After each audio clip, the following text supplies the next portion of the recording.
Hello student, आइए देखते हैं चैप्टर 3 प्रश्नावली 3F। इसके पहले 1 से 6 तक क्वेश्चन हो गया है। आज क्वेश्चन नंबर 7 है, तो देखते हैं क्वेश्चन नंबर 7। दो संख्याओं का अंतर 26 है और एक संख्या दूसरी संख्या की 3 गुनी है। संख्याएं ज्ञात कीजिए ना। देखो, जो संख्या ज्ञात करना है सबसे पहले मान लेंगे संख्या ना, तो मान लेंगे माना पहली संख्या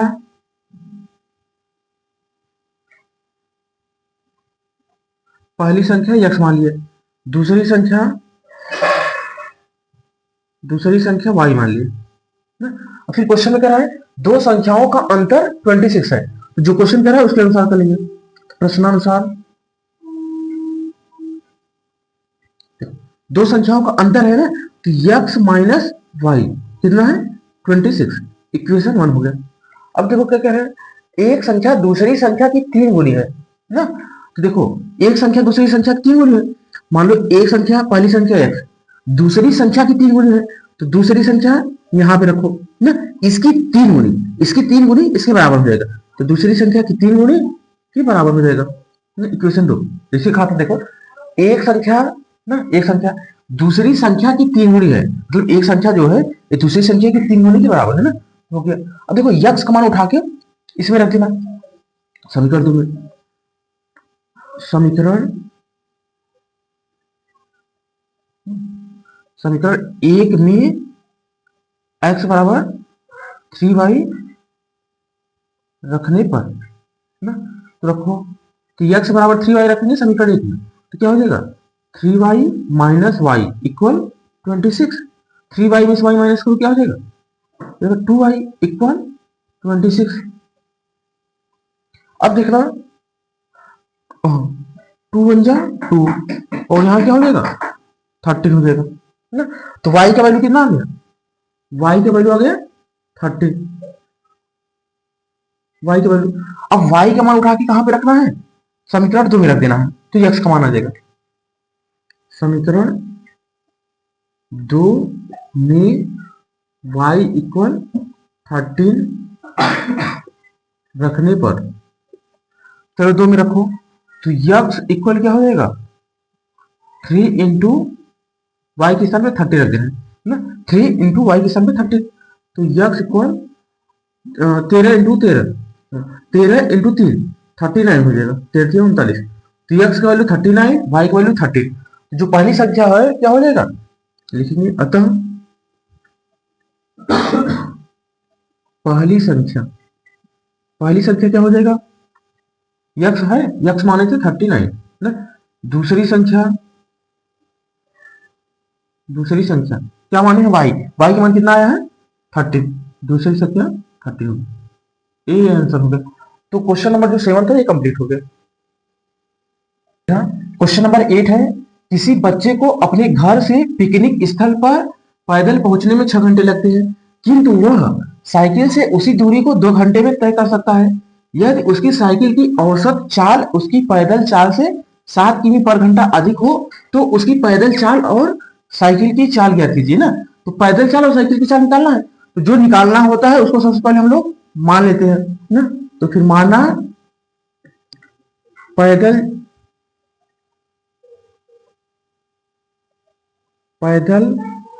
चाल x km पर आवर, पैदल की चाल मान लिया, और साइकिल की चाल क्या हो जाएगा, साइकिल की चाल मान लिया y km पर आवर, पैदल और साइकिल की चाल मान लिया। अब देखो, किसी बच्चे को अपने घर से पिकनिक स्थल पैदल पहुंचने में 6 घंटे लगे ना, तो मान लो ये किसी का घर है और यहाँ पिकनिक है ना, तो यहाँ से पैदल, जब पैदल जा रहा है तो इसको 6 घंटे लग रहा है, वही साइकिल से जा रहा है कितने लग रहे हैं 2 घंटे। इसी को डिस्टेंस सेम है, दोनों का डिस्टेंस जो है डिस्टेंस सेम है ना। तो देखो पैदल पहुंचने में 6 घंटे लगते हैं, किंतु वह साइकिल से उसी दूरी को 2 घंटे में तय कर सकता है, तो उसकी साइकिल की चाल और, अच्छा यहाँ पे देखो कह रहा है उसकी साइकिल की औसत चाल उसकी पैदल चाल से 7 किलोमीटर पर घंटा अधिक है। तो देखो साइकिल की जो औसत चाल हो जाएगा, यहाँ पे देखना एक चीज, देखो पैदल चाल हमने x मान लिया और साइकिल की औसत चाल क्या दिया है, पैदल चाल से 7 किमी/घंटा अधिक है। अगर साइकिल के यक्स है तो देखो पैदल की चाल यक्स है तो साइकिल की इससे 7 अधिक है, तो यक्स प्लस 7 ना km/h हो जाएगा ना, ये इतना पता चल गया। अब देखो डिस्टेंस दोनों सेम है ना, तो यहां निकाल सकते हो प्रश्नानुसार ना। देखो यहां से यहां जाने में जो दूरी है, दूरी सेम है, तो यहां लिख सकते हैं पैदल तय की गई दूरी, तय की गई दूरी ना इक्वल साइकिल साइकिल से तय की गई दूरी, यानी जितनी दूर वो पैदल जा रहा है उतनी दूर साइकिल से जा रहा है, दूरी तो समान है, दूरी में कोई चीज नहीं है। अब देखो एक फार्मूला हम लोगों को पता है, देखो एक फार्मूला हम लोग जानते हैं, चाल इक्वल क्या होता है, दूरी अपन समय होता है ना। अगर समय निकालना हो, अगर दूरी निकालना हो तो दूरी इक्वल क्या हो जाएगा, चाल इंटू समय हो जाएगा। दूरी इक्वल क्या होगा, चाल इंटू समय। अब देखो पैदल तय की गई दूरी, पैदल तय की गई दूरी कितना होगा, पैदल की चाल होगा और पैदल कितना समय लग रहा है, पैदल की चाल कितना है, देखो पैदल की चाल तो x है ना, पैदल की चाल क्या होगा, देखो पैदल की चाल क्या हो जाएगा x ना, इंटू समय कितना लग रहा है पैदल जाने में 6 घंटे ना। ये हो गया क्या, पैदल तय की गई दूरी, चाल इंटू समय। अब देखो साइकिल से तय की गई दूरी क्या होगा, साइकिल से तय की गई दूरी साइकिल की चाल इंटू साइकिल से समय कितना लग रहा है, तो साइकिल की चाल कितना है x प्लस 7, साइकिल से समय कितना लग रहा है 2 घंटे, देखो 2 घंटे ना इंटू 2। अब देखो इसे कॉल करना है ना, यहाँ कर लोगे, यहाँ 6x हो जाएगा और यहाँ पे 2 का मल्टीप्लाई x में करोगे 2x और इसमें करोगे 40 ना। देखो 2x को इधर लेके आओ, 6x माइनस 2x इक्वल 40, कितना हो जाएगा 4x इक्वल 40 ना। देखना अब इसको इधर लेके आना, देखो यहां कर सकते हैं x इक्वल क्या हो जाएगा 14/4, 2 से काटो 2 2 जा 4 और 2 7 जा 40। अब डिवाइड करेंगे तो कितना आ जाएगा, 7 में 2 का भाग देंगे 3.5 ना, x का वैल्यू कितना आ गया 3.5, ये क्या हो गया x का मान आ गया, यानी पैदल चाल आ गया ना, लिख सकते हैं अतः पैदल चाल क्या हो जाएगा, x माने थे पैदल चाल x माने थे, x का मान कितना है 3.5, पैदल चाल हो जाएगा 3.5 km/h ना। अब साइकिल की चाल निकाल लो, साइकिल की चाल क्या हो जाएगी, देखो x के स्थान पे रखो जो x का मान आया है, कितना है 3.5 और प्लस में कितना है 7, 8 करो दोनों पे कितना हो जाएगा 10.5 km/h, ये हो जाएगा आंसर। यानी पैदल चाल कितना हो गया 3.5 km/h और साइकिल की चाल कितना आ गया 10.5 km/h ना। इस तरह से हमने क्वेश्चन नंबर 8वां कंप्लीट कर लिया। क्वेश्चन नंबर 9 है, 30 किमी चलने में अजीत को अमित से 2 घंटे समय अधिक लगता है, यदि अजीत अपनी चाल दुगुना कर दे तो उसे अमित से 1 घंटा कम समय लगेगा, उनकी चाल ज्ञात कीजिए। यानी अजीत और अमित की चाल निकालना है, तो सबसे पहले जो निकालना होता है इसको हम लोग मान लेते हैं, तो माना अजीत की चाल,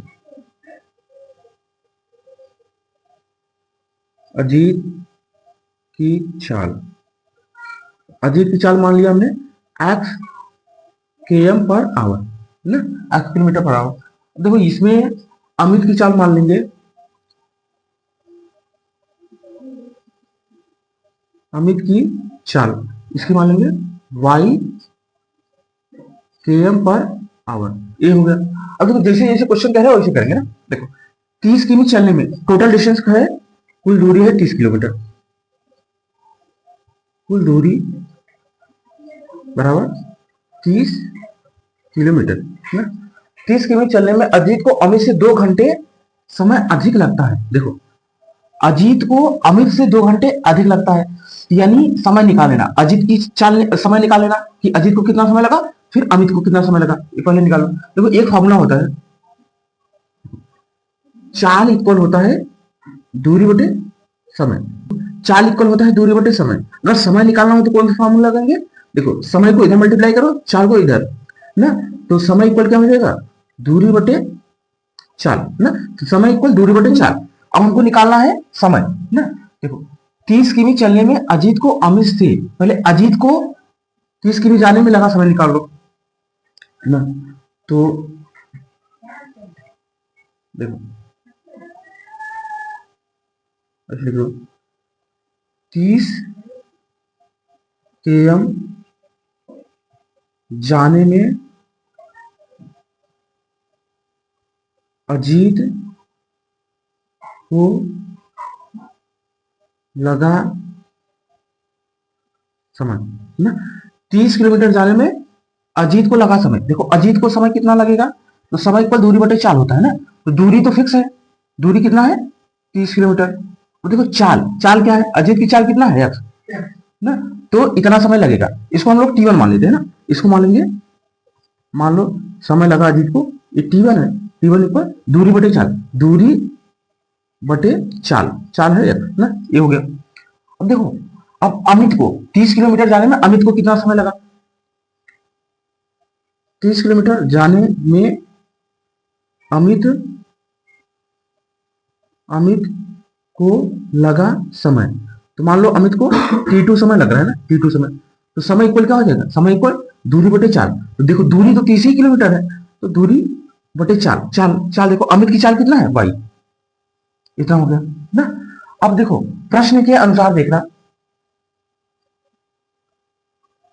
प्रश्नानुसार देखना, प्रश्न के अनुसार कह रहा है 30 किमी चलने में अजीत अमित 30 किमी चलने में अजीत को अमित से 2 घंटे समय अधिक लगते हैं। यानी अजीत ज्यादा समय ले रहा है अमित से 2 घंटे। यानी अजीत का जो समय है ना, उसमें से अमित का समय निकाल देंगे तो 2 घंटे के बराबर हो जाएगा ना। तो अजीत का समय कहाँ है? अजीत का समय है यहाँ पे 30 बटे x ना। तो अजीत समय ज्यादा ले रहे हैं, तो यानी कर सकते हैं t1 माइनस t2। देखो अजीत अमित से ना 2 घंटे ज्यादा समय ले रहा है, तो अजीत का समय अमित से घटाएंगे तो कितना हो जाएगा? 2 घंटे के बराबर। और t1 का वैल्यू कितना है? 30 बटे x माइनस t2 का वैल्यू कितना है? 30 बटे y इक्वल 2 ना। इसको इक्वेशन 1 मान लो। फिर देखो आगे आओ, यदि अमित अपनी चाल दोगुनी कर दे। अब देखो अमित क्या किया, सॉरी, यदि अजीत अपनी चाल दोगुनी कर दे, तो अजीत इस समय अपनी अजीत अपनी चाल दोगुनी कर रहा है। यदि अजीत की चाल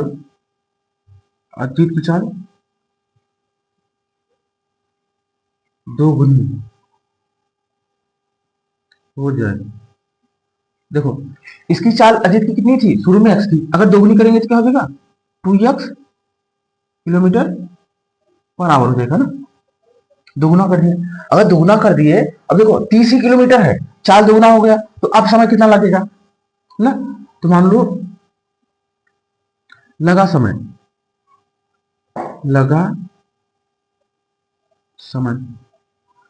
अब मान लो समय लगेगा t समय लगेगा ना। समय इक्वल क्या हो जाएगा?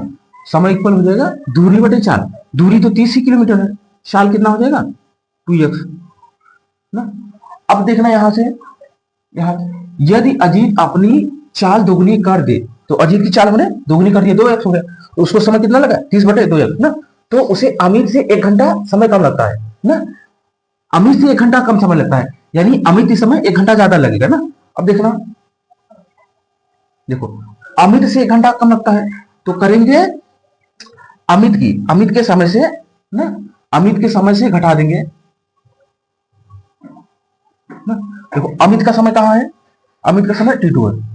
अमित के समय से अजीत का समय जो अब समय है ना, इसको घटाएंगे कितना? 1 घंटे के बराबर आएगा ना। देखो अमित से 1 घंटा कम समय लगता है, तो अमित का समय माइनस अजीत का समय, इसको घटाएंगे तो 1 घंटे के बराबर हो जाएगा ना।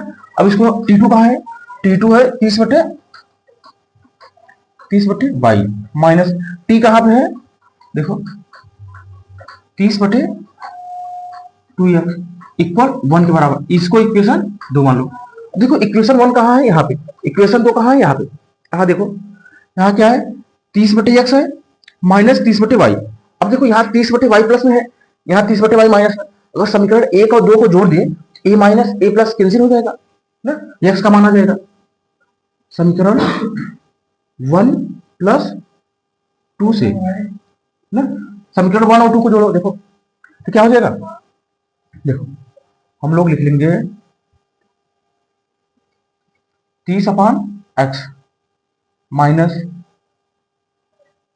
30/y इक्वल कितना है, 2 के बराबर। इधर क्या हो जाएगा, 30/y माइनस 30/2x इसके बराबर हो जाएगा 1 के बराबर। अब देखो हम लोग जोड़ रहे हैं ना, तो देखो a 30y प्लस में a माइनस में, a कैंसिल हो जाएगा, काट दिए इसको, जोड़ेंगे, a बचा क्या 30/x माइनस 30/2x, और इधर 2 और 1 क्या हो जाएगा, 3 हो जाएगा। अब देखो इसको जोड़ो ना, तो यहाँ पे क्या करोगे, एलसीएम लोगे, x और 2x का एलसीएम लोगे, 2x हो जाएगा ना, 2x हो जाएगा। अब x का भाग इसमें दोगे तो x से x कैंसिल हो जाएगा, 2 बचेगा, 2 का गुणा इसमें कर दो तो 30 दूनी 60 माइनस इससे भाग दोगे तो कट के 1 बचेगा, 1 का गुणा इसमें कर दो तो 30 हो जाएगा इक्वल 3 ना, 60 में 30 घटाओगे 30/2x इक्वल 3 ना। अब देखना 2x का गुणा इधर कर दो, 30 इक्वल 2x करो कितना हो जाएगा 6x, 6 कम 6, 6 पंचे 30, तो x का वैल्यू कितना हो गया, x का वैल्यू 5 हो गया, x का मान 5 आ गया। अब x का मान 5 किस में रख देना, समीकरण 1 में रख देना, समीकरण 1 में x बराबर 5 रखने पर, समीकरण 1 कहाँ है, यहाँ पे लिख लो पहले, 30/x माइनस 30/y इक्वल 2, जहां x है वहीं 5 रख देंगे, 30/5 माइनस 30/y इक्वल 2 हो जाएगा। देखो 5 1 जा 5, 5 6 जा 30, यहाँ 6 बचा ना। अब इसको उस तरफ ले लेना 2 को इस तरफ, तो यहाँ क्या बचा 6 बचा, a इस तरफ आएगा तो माइनस हो जाएगा 2, और a इस तरफ जाएगा तो प्लस हो जाएगा 30/y। देखो घटाओ 4 बचेगा, यहाँ 30/y बचेगा ना, y को क्रॉस मल्टीप्लाई इस तरफ करो, 4 का क्रॉस मल्टीप्लाई इस तरफ, तो y इक्वल क्या हो जाएगा 30/4 ना। तो 2 से काटो, 2 दूनी 4 और 2 एकम 2 और 2 पंचे 10। अब 2 से एक बार और काटोगे, 2 से काटोगे तो y का वैल्यू कितना हो जाएगा 7.5 हो जाएगा y का वैल्यू ना, x का वैल्यू इतना, y का वैल्यू इतना ना। तो क्या पूछ रहा था, चाल, देखो अजीत की चाल कितना हो जाएगा x का, यानी अजीत की चाल 5 किलोमीटर पर आवर ना, अजीत की चाल, अजीत की चाल क्या हो जाएगा, x हमने माने थे और x का मान कितना है 5, तो 5 किलोमीटर पर आवर ना। दूसरा क्या है, अमित की चाल, अमित की चाल, अमित की चाल हमने क्या माना था, y माने थे, y का वैल्यू कितना है 7.5 किलोमीटर पर आवर ना, ये हो जाएगा आंसर। तो क्वेश्चन नंबर 9 जो था हमने कंप्लीट कर लिया। क्वेश्चन नंबर 10 है, रितु धारा के अनुकूल 2 घंटे में 20 किमी तैर सकती है और धारा के प्रतिकूल 2 घंटे में 4 किमी तैर सकती है, उनकी स्थिर जल में तैरने की चाल तथा धारा की चाल ज्ञात करना है ना। तो जो पूछ रहा है उसको सबसे पहले मान लेना, पहला तो यही काम है, सबसे पहले मान लेंगे, माना स्थिर जल में चाल पहले मानेंगे, माना स्थिर जल में चाल, देखो स्थिर जल में चाल मान लिया x किलोमीटर पर आवर ना। अब देखो धारा की चाल मान लेंगे y, धारा की चाल इसको मान लेंगे y किलोमीटर पर आवर ना। स्थिर जल में चाल मान लिए x और धारा की चाल y। माने जो स्थिर जल है उसमें तैरने की चाल x है और धारा की चाल y है ना। अब देखा एक कंसेप्ट सिंपल सा है, जैसे ये क्या है, जल है ना, जल है। अब देखो कोई भी इसमें तैर रहा है या फिर कोई नाव चल रहा है ना, तो एक ही कंसेप्ट है। मान लो कोई नाव चल रहा है या फिर तैर रहा है, तो एक एक नाव है ना। देखो मान लो नाव इधर चल रहा है और ये जल जल स्थिर है ना, नाव इधर चल रहा है, धारा भी दोनों इधर चल रहे हैं, दोनों एक ही दिशा में है। तो देखो धारा की चाल अगर वाई है ना, नाव की चाल एक्स है, दोनों एक ही दिशा में जाएंगे तो चाल हो जाएगा एक्स प्लस वाई हो जाता है। और दोनों अगर अपोजिट दिशा में जाते हैं, मान लो नाव इस दिशा में जा रही है और धारा इस दिशा में, तो दोनों का चाल क्या हो जाता है एक्स माइनस वाई, इस संयुक्त चाल होता है। अब देखो इसी कंसेप्ट में है क्वेश्चन है। देखो ऋतु धारा के अनुकूल 2 घंटे में 20 किमी तैर सकती है ना। तो देखो एक होता है सूत्र, चाल इक्वल क्या होता है दूरी बटे समय। कुल दूरी कितना है, कुल दूरी 20 किलोमीटर है ना। 2 घंटे में 20 किमी तैर सकती है ना। और धारा के प्रतिकूल, देखो यहाँ पे अनुकूल कहा है ना, जब भी अनुकूल कहेगा ना, अनुकूल में क्या होता है, अनुकूल में दोनों चाल जुड़ जाते हैं। अनुकूल मतलब धारा की दिशा में, देखो अनुकूल चाल होता है धारा की दिशा में, प्रतिकूल मतलब धारा के विपरीत दिशा में। एक चीज देखना, जब भी अनुकूल चाल कहेगा या धारा की दिशा में चाल कहेगा ना, देखो अनुकूल या धारा की दिशा में चाल कहेगा तो दोनों चाल जुड़ जाते हैं। देखो मान लो कोई तैर रहा है या फिर कोई नाव है और इधर धारा की चाल है, दोनों एक ही दिशा में है तो उनका चाल एक्स प्लस वाई हो जाएगा। प्रतिकूल कहेगा या विपरीत दिशा में एक्स माइनस वाई हो जाएगा चाल ना। अब देखो अनुकूल दिशा में चाल ना, ऋतु धारा के अनुकूल 2 घंटे में इतना किमी और धारा के प्रतिकूल 2 घंटे में इतना किमी कर सकती है ना। तो अनुकूल दिशा में चाल, उनकी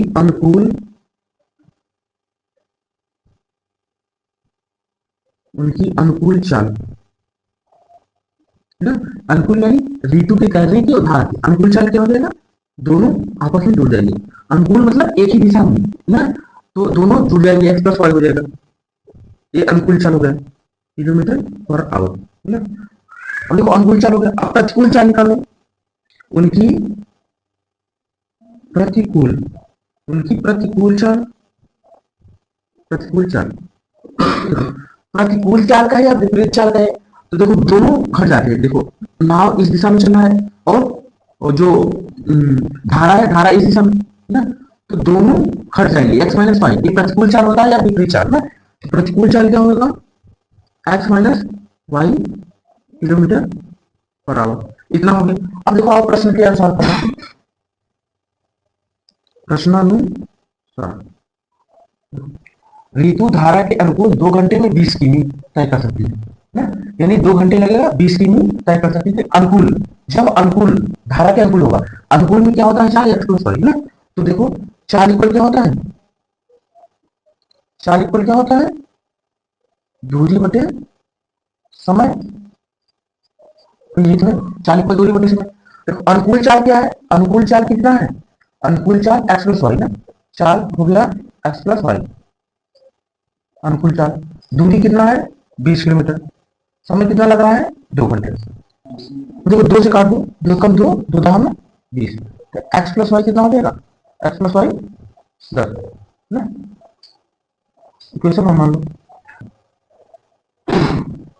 पुनः देखना, पुनः देखो धारा के प्रतिकूल 2 घंटे में 4 किमी कर सकती है। देखो चाल इक्वल दूरी बटे समय होगा, तो प्रतिकूल चाल कितना है, प्रतिकूल चाल कितना है एक्स माइनस वाई, चाल हो गया। दूरी कितना तय की है 4 किलोमीटर, समय कितना लगा 2 घंटे, 2 कम 2, 2 दूनी 4, तो एक्स माइनस वाई इक्वल कितना हो गया 2, इक्वेशन 2 बन गया। अब देखो समीकरण 1 इधर है, समीकरण 2, अब इन्हीं समीकरण को जोड़ लेंगे तो एक्स वाई को माना जाएगा। देखो समीकरण 1 प्लस 2 से समीकरण 1 और 2 को जोड़ना, क्या हो जाएगा x plus y equal 10, x minus y equal 2, जोड़ेंगे तो क्या हो जाएगा वाई से वाई कैंसिल हो जाएगा, एक्स एक्स मिलकर 2x हो जाएगा और 10 और 2 12 हो जाएगा, 2 कम 2, 2 6 12, एक्स की वैल्यू 6 गया ना। अब एक्स का मान कहाँ रखेंगे, समीकरण 1 में रखिए, समीकरण एक में x इक्वल 6 रखने पर ना रखो तो क्या है x प्लस वाई इक्वल 10 है, तो यहाँ क्या रखेंगे 6 प्लस वाई इक्वल 10। इसको उस तरफ ले लेंगे तो वाई इक्वल क्या हो जाएगा 10 माइनस 6, वाई इक्वल कितना आ जाए 4 ना, वाई इक्वल 4 आ गया, एक्स इक्वल 6 ना। क्या कर लेंगे स्थिर स्थिर जल में चाल ना, पता है स्थिर जल में चाल, स्थिर जल में चाल कितना हो जाएगा यक्स है, यक्स का वैल्यू कितना है 6, तो 6 किलोमीटर पर आवर ना। और धारा की चाल क्या हो जाएगा, धारा की चाल, धारा की चाल, धारा की चाल क्या हमने माना है वाई माना है, वाई को वैल्यू कितना है 4 किलोमीटर पर आवर, यही हो गया। तो क्वेश्चन नंबर 10 जो है ये कंप्लीट हो गया।